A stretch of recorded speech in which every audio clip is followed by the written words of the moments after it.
So up, thanks, Janet. Up next is Bradford Garvey. He's a Hunt postdoctoral fellow at the Wenner-Gren Foundation for Anthropological Research. And he completed his PhD in music at the Graduate Center CUNY in 2019. Bradford's talk today is called The Giving Palm, Generosity, Status, and Plant Life in Northern Oman. Hello, everyone. I just wanted to say thank you very much for the invitation to give this talk. It seems like a really wonderful group, and I hope to participate more in the future. It's really a great endeavor. So I think I probably have permission to share a PowerPoint.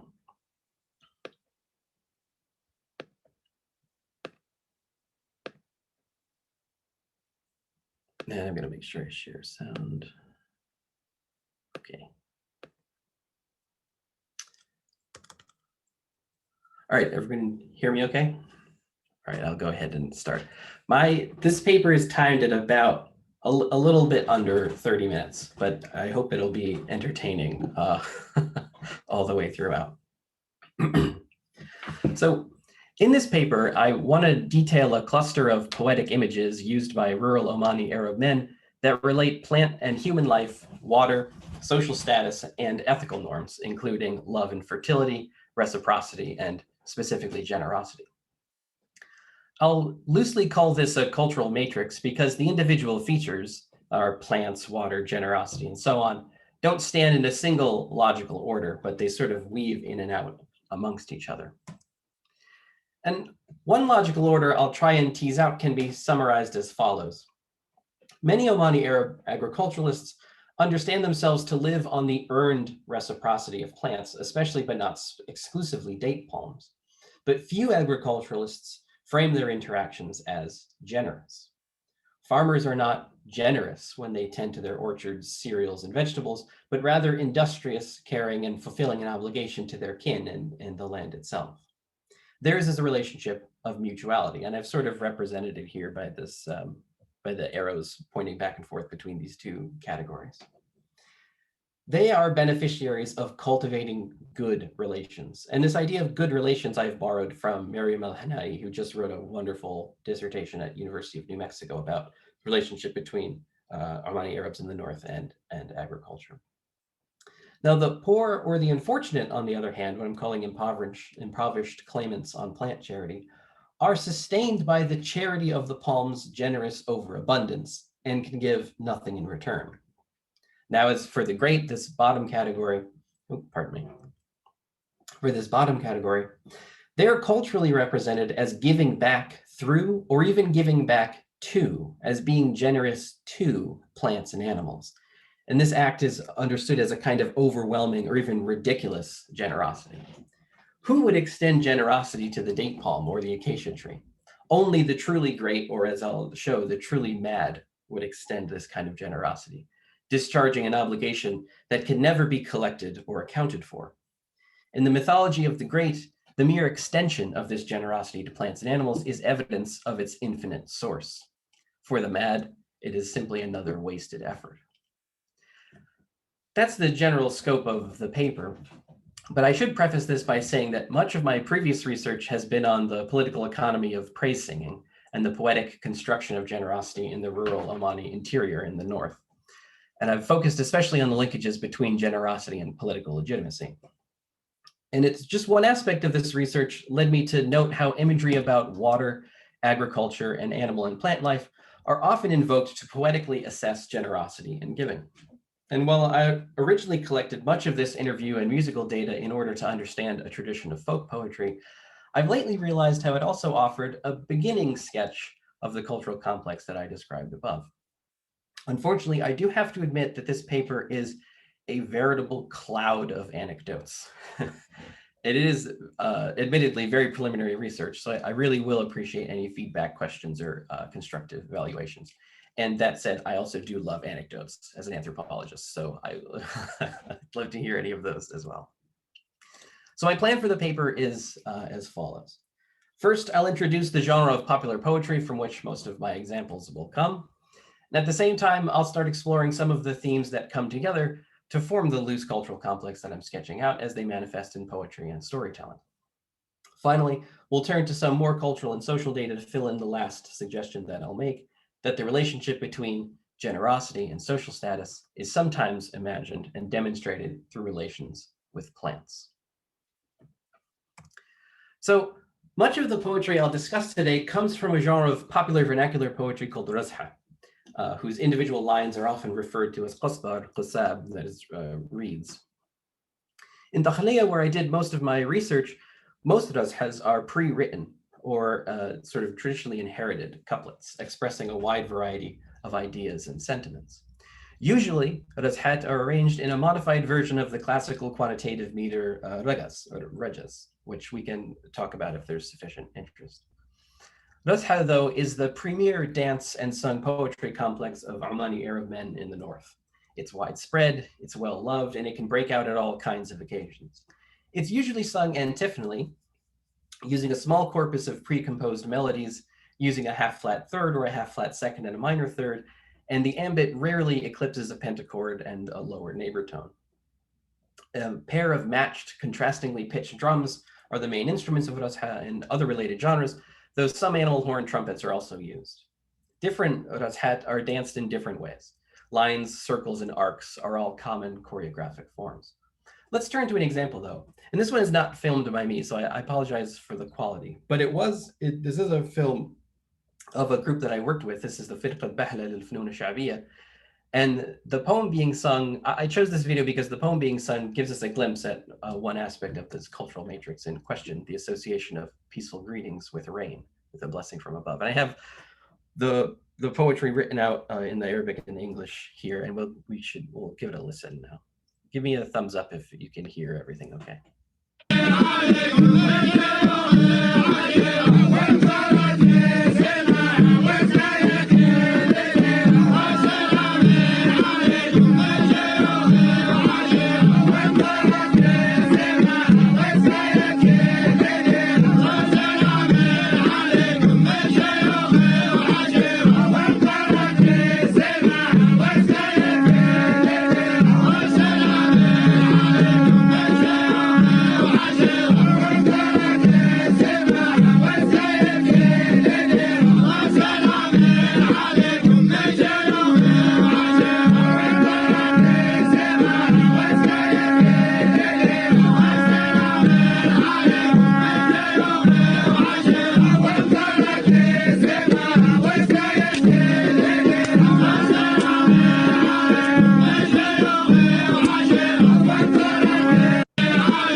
All right, I'll pause it there. You can see there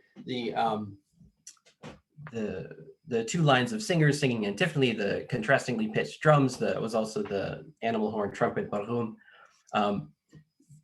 This group, you may be familiar with them. They're quite famous in northern Oman. If you've ever been to the new museum that they opened out by Qasr al-Anab, they have they're the example for all the folk arts. So they're a noted group. And this poem, obviously, that we just heard, Assalamu alaikum min nashiyukh wal ashira, imtarat min samaha wa sqayt al-kull birah. Peace be upon you from the sheikhs in the clan or tribe. This is the part that is a really crucial image in this kind of poetry. Greetings like rain pouring down and quenching or irrigating the homeland. Here, the social necessity of greetings, the phatic establishment of a basis for peaceful, norm-bounded social congress, falls down as equitably as rain, indiscriminately quenching the thirst of humans, animals, and plants, the wild and the sown. Likewise, greetings from the people of Bahla extend outward indefinitely, pulling any and all listeners into their social orbit, extending the symbolic hand of comradeship to any who listen. Greetings, especially in the Arabian Peninsular context, as Stephen Caton has pointed out in Yemen, highland Yemen, we should say, are themselves productive of benefit. Greetings make sure secure the possibility of safe pro-social contact that I mentioned above.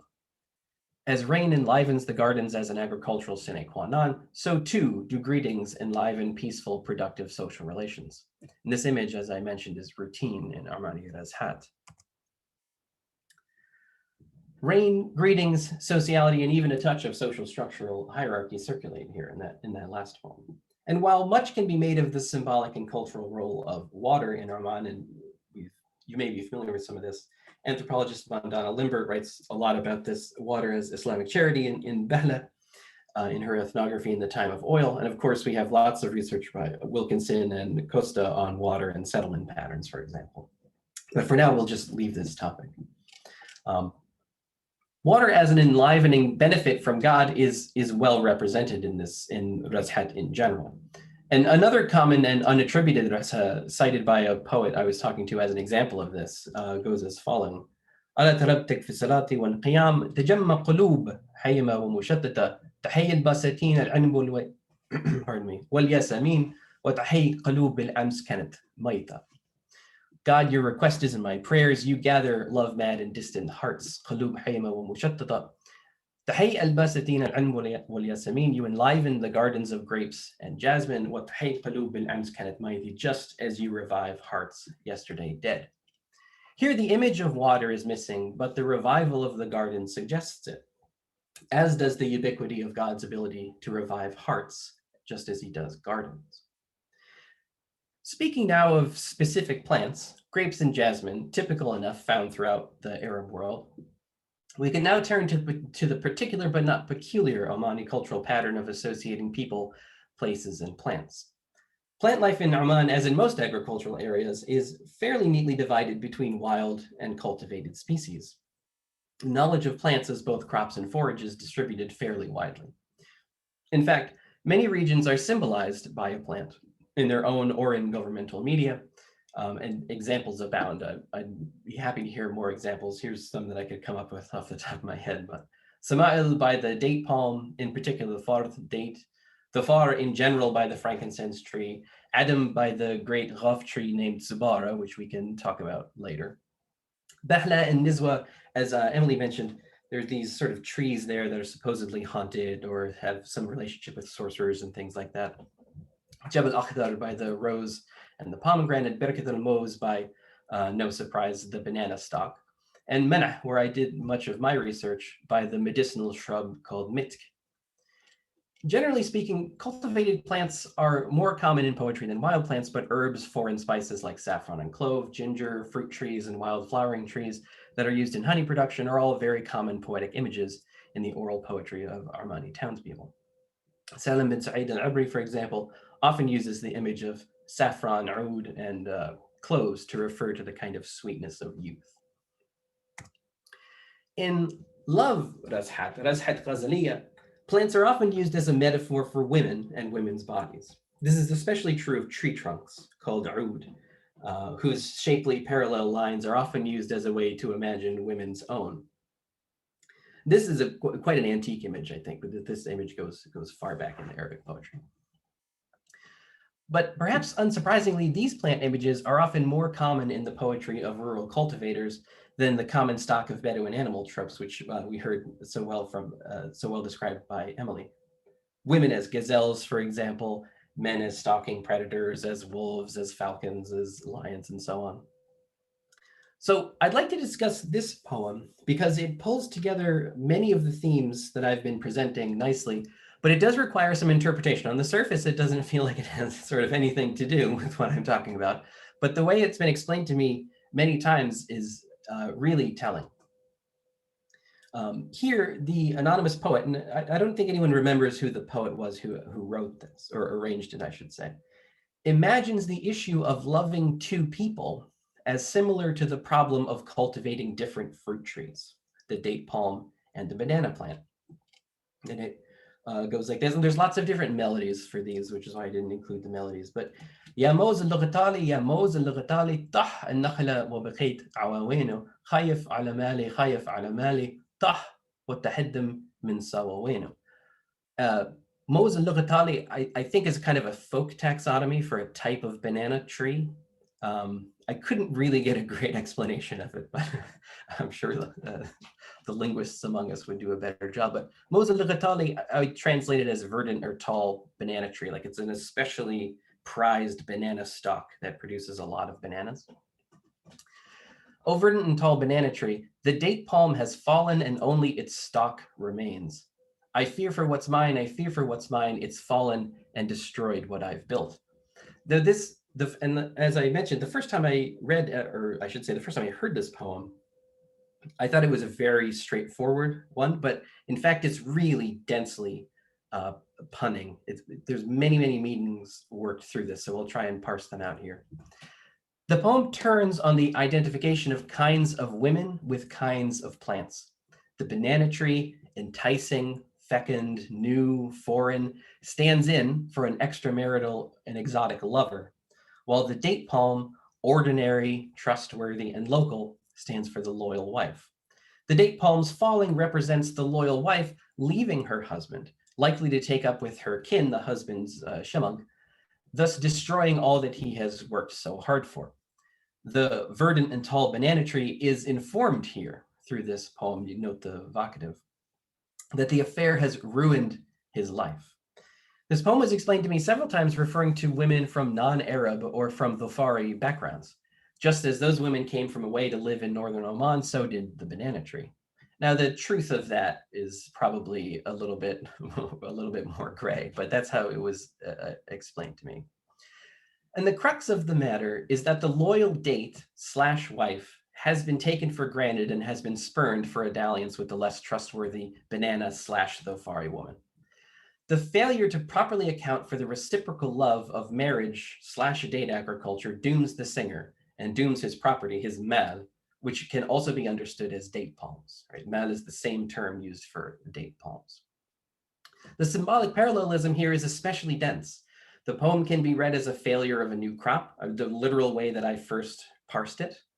It can be read as the failure of a marriage, of an obligation, of a traditional mode of agriculture, and of the movement of people and new social interactions and the danger that that causes.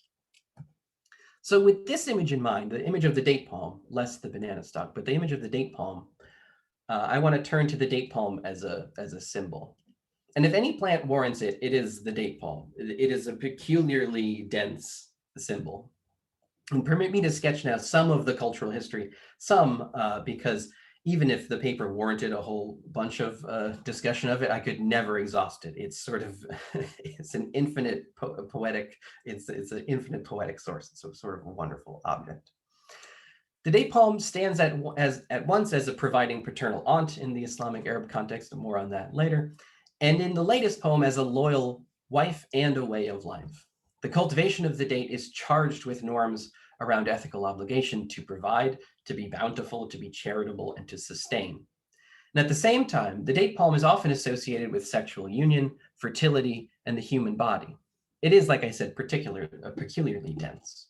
One of the reasons for this, though, is that date cultivation in the region is of extraordinary antiquity, and the date palm has been venerated for nearly as long. Date palm cults, and I'm being very sort of sketchy with the history here, but date palm cults begin very early in recorded history, and not just Omani history, recorded human history, and quickly spread throughout the Northern Gulf. The date palm came to be related in different times and places with different maternal deities, such as Ashira, which you may be familiar with from the Old Testament, and seemingly symbolized in the many ancient Mesopotamian sculptures of women whose lower half appears to be a tree trunk. The worship of these sculptures, or let's say the veneration of these sculptures, the worship of these upright structures, often trees, sometimes decorated poles, seems to have spread across Persia and into Central Asia, as well as into pagan Europe. Early Muslims, this is many thousands of years later, early Muslims encountered some cousin of this tree worship in Wenner-Gren, where locals decorated and supposedly worshipped a particularly old date palm tree, and that's at the very beginning of the Muslim era. This symbolic complex likely co-evolved with advances in cultivation because dates are dioecious, meaning male and female plants are separate and must be in contact in order to produce fruit. They've long been associated with fertility, with sexual union, as I said, domesticity, and marriage. Male date palms produce fragrant pollen that must be brought one way or another to the female. Many of us have likely seen the grand sort of pearly clusters of pollen swollen male flowers called shemruch being passed around the soup in sort of May and June. And in addition to this, The palm gives birth, so to speak, at the base by producing palmlets, which I knew is nakhel, little palms, which then must be shorn from the parent plant and planted by themselves. You can't get the proper date palm from planting, for example, the date pit. You need one of these little palmlets. Now, as these date palm cults spread throughout West Asia, this image complex was adapted to other religious needs. In classical Greece, of course, the palm witnesses the Titaness Leto's birth of her twins Artemis and Apollo. Their birth revives a dead barren island underneath a dead palm tree, which is then revived by the birth. This story of a mother giving birth to important persons underneath a dead date palm was also adapted to the Virgin Mary in the Islamic tradition and also the early Christian tradition. Mary supposedly stops beneath a dead date palm to give birth to Jesus, who, upon his birth, tells the dried palm to give forth fruit to feed his own depleted mother, as well as causing a spring to burst forth from its roots. This imagery is, of course, quite ancient. The usually breastfed child instead feeds the mother with new fruit. The metaphorical spring of sustaining milk from the mother is mirrored in the sweet water spring pouring forth from the roots. Both are brought forth by the child, a reversal of the direction of maternal sustenance, which underlines the extraordinary character of the offspring and also draws it in line with this reversal of sustenance from the date palm. And this image of giving sustenance is important. As an agricultural plant in an arid area, I should say a very productive agricultural plant in an arid area, its reliable production is also intimately associated with giving, charity, generational care, and generosity. The centrality of the date palm is underlined by contemporary Omanis by their reference to relevant hadith and folk sayings. I was often told, for example, that the date was the grandchild of the earth, Hafid al-Ard, being the child of the palm, who herself is the child of the earth, as exactly as Emily said. And here we have a picture of all three generations right there. The palm is also referred to as Amma, paternal aunt, as the Prophet supposedly enjoined people to do. The Prophet was also said to have instructed Muslims that if they had a little palmlet, one of these little nakhil in their hands, many, many years away from producing fruit, it should be said, even if it is the last hour at the last day of the end of days, then you should plant the palm tree, the palmlet, I should say. Another farmer told me that anyone who plants a palm will have a palm planted for them in paradise. Palms are sometimes promiscuous givers, but good accrues to the owner of the palm no matter who benefits from it. Not one date is wasted, a sometimes farmer told me quite archly. Should a thief take it or a pauper, if a bird eats it or it falls on the ground and ants take it, this is all counted. This is all charity. I never weep if some dates are lost to me because it is all charity. I enjoyed reminding my sometimes grumpy friends that their inherited date plots, which they didn't want to cultivate, as Miranda pointed out at the end of the last talk. I enjoyed reminding them that these inherited date plots were a source of charity that would long outlast them. Good, one huffed. Leave the dates to the damned bees. I can't be bothered with them. The generosity, even when it is rather more taken than given, is the final crucial element in this cultural complex. And I should say that my understanding of generosity is very wide. I think this is in line with local practice, but I encompass charity, gifts, sharing, and solidarity reciprocity throughout all of this. Generosity is, as the Lancasters put it, two anthropologists, a premise of Arabian Peninsular society, quote, the cement of social practice. There is no option, they conclude. Social premises like generosity, quote, have to be done, unquote, and are expected as much between equals as between those of differing status. James Onley and Suleiman Khalaf concur, noting that, quote, tremendous importance is attached to a ruler's reputation for generosity, unquote. Now, in the Omani case, a similar argument can be made. For as far back as we have records, historical patterns of authority amongst sedentary and nomadic peoples in Oman and in the Arabian Peninsula more generally, have relied on these leaders being perceived as generous. Much of this generosity has been realized through the provision and development of agricultural lands, the expansion of date palm cultivation, as well as the expansion and repair of the Falaj network, which most of us are familiar with. Then this expansion is routinely associated with powerful leaders. I can't help but point out the intertwined political, economic, and symbolic elements here. Trees are an expensive investment in the future, in legacy and provision beyond the near term. Think of Sultan Qaboos's Million Palm Project, for example, planting nearly 1 million palm trees in huge farms scattered all around the Sultanate. Of course, he didn't live to see any of them bring forth their first fruits. They're all still young palm trees, but many thousands will eat from them for years. And this is a more complicated situation. They'll be sold under market value and sort of undermine local farmers. But the impetus to be giving and to give through these kinds of plants is, I think, relatively clear. These forms of charity are good to think with. And let me give you a last two examples, two anecdotes that help illustrate how the ability to offer generosity correlates with status. When I was doing my fieldwork, I was on friendly terms with an Omani Arab fellow who had no kin to speak of. He sat around in one of the towns that I worked in, often under a few date palms planted by the government. When dates were ripe, he told me he would eat them as they fell, but mostly he received food and company from kind townsfolk. Historically, I have read that paupers in several date palm cultivating societies could legally sit under a date palm, depending on the owner, and eat any dates that fell to the ground, but were not allowed to pick any dates from palms that they didn't own. These dates were likely Waqf land or publicly owned Beit al-Mal land, and they were cultivated to effectively offer needed charity. But, pardon me. In this way, the unfortunate were fed by the sheer overproductive and long-term capacity of the date palm. Either way, though, this fellow I knew would often ask me if I had any water, especially half-finished water bottles. I would happily give them to him. I thought at first he was thirsty. It turned out he was not really thirsty. I asked him when I was leaving why he needed so many bottles, and especially bottles that were half empty. And he told me, "It's no good to waste water, doctor, so I take the water I find and feed my date palms." My date palms. I brought this up as an example to defend him from some unwarranted excoriation, and I should say he was the target of a lot of bullying in town. But I was rebuffed. "Do you think it's of any use to drip a gulp of water onto those palms?" one of my friends said. "Is he supposed to be a farmer now? Are those his date palms?"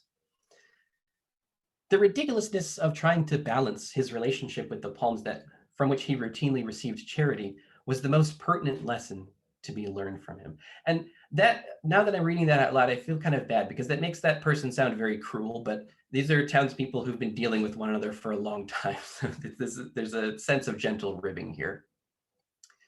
But compare this example now, that is the infinite debt that one occurs due to the unreturnable giving of the palm, with the example of the seemingly infinite generosity displayed by Qaboos and other such semi-legendary leaders.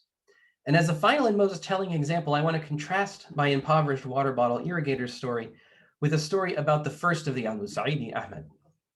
And the story was not told to me, I should point out. I read it in bin Razik's Sirah, but it's so close to the story I just told you, I have to share it. When Ahmed was traveling around Oman, this is after his election as the Imam, this is way back in the 1750s, 1760s. When he was traveling around Oman, he went out of his way to find and water a then withered tree that he had taken shade under years before. A Qadi in Nizwa questioned his wisdom, to which Ahmed reportedly replied, quote, "It does not become the generous to forget benefits. He who does so is not generous. The generous should recognize benefits received either from the animate or the inanimate." "I think it is a wise precept," rejoined the Qadi. "The generous and noble ought not to forget such recognition," end quote. Now, what are the differences between Ahmed's watering of a dead tree that once sheltered him when he was in dire straits, and my poor friend's attempt to water the palm from which he took sustenance? The urge to reciprocate in both of these cases is in some sense both highly laudable and completely nonsensical. The extension of generosity like this is compelling, though, because it is the constitution of some valued domain by way of its extremist periphery, its most extreme periphery. The core of some valued domain as defined by its limit, as linguistic anthropologist Nicholas Harkness would say. Generosity extended to its limit, extended to plants, is exceptional because it applies the central rule of generosity to a target conventionally unable to return, recognize, or accept that generosity. The king, the wise one, can see past this seeming incommensurability to reveal the true depth of the participation of trees and plants in social life and in social reproduction. But can the fool also see past it? The limit of generosity, extending giving care to date palms and trees, acts as a stage for the display of generosity's core requirements on all of us. The drama of it is what's compelling. Not everyone pulls it off. My poor friend didn't pull it off. People mocked him for it, but Ahmed has his story written down in the sort of by the historians. Sultans and madmen alike might pour a gulp of water on trees, but which figure we see is the social water in which we swim. Thank you.